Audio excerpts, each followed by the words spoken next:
you want someone, I think, in a relationship that you can spar with. And it's partly because you have hard problems to solve. And if the person that you're with isn't willing to put forward their opinion, then you only have half the cognitive power that you would otherwise have.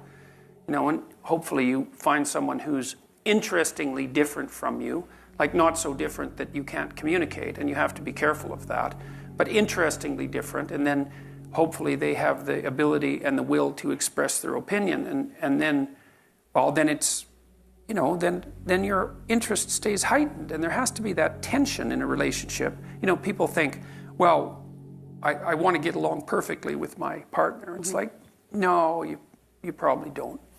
You just get bored, and then you go looking for trouble.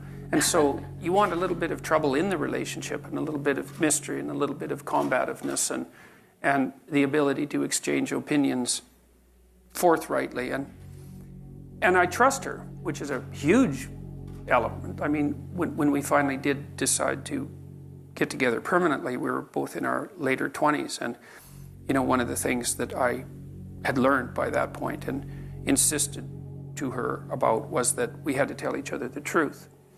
And she took to that wholeheartedly, you know, and for better and for worse, because truths can be harsh. Does that include, like, does this outfit make me look fat? Yeah, well, the truthful answer to that is I don't answer questions that are likely to get me in trouble. Yeah, so. I have a son who will answer honestly, and it's infuriating, but then I realized if you want the truth, talk to Tamara, I'll tell you. Well, that's the thing, you know, it's useful to know. The truth is empowering. Truth tellers are charismatic. And, you know, actually both my sons are, like, brutally honest, which is disconcerting. Yeah. But I can see that it's made them very formidable. And because of it, people trust them and the friendships, and just it gives them and you've written a lot about this. Well, you know, if I tell my wife that she looks good in an outfit, she knows that I mean it. Yeah.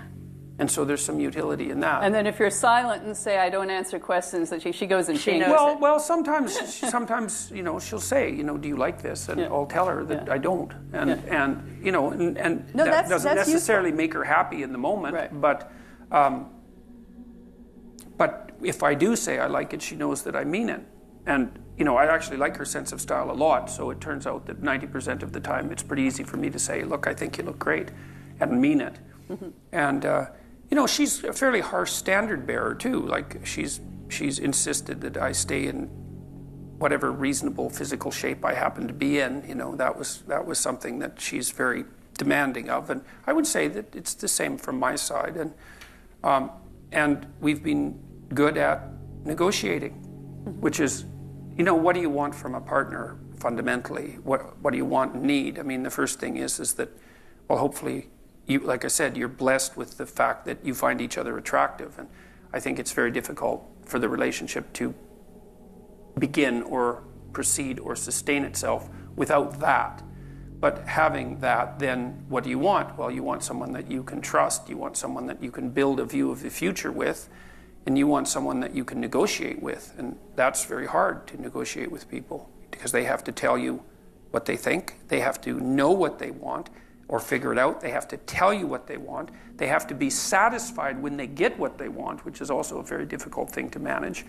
And you have to continually update that because your life goes through different stages. Well, and your attraction wanes, as we all know at our stage of life, not fatally necessarily. Speak for yourself.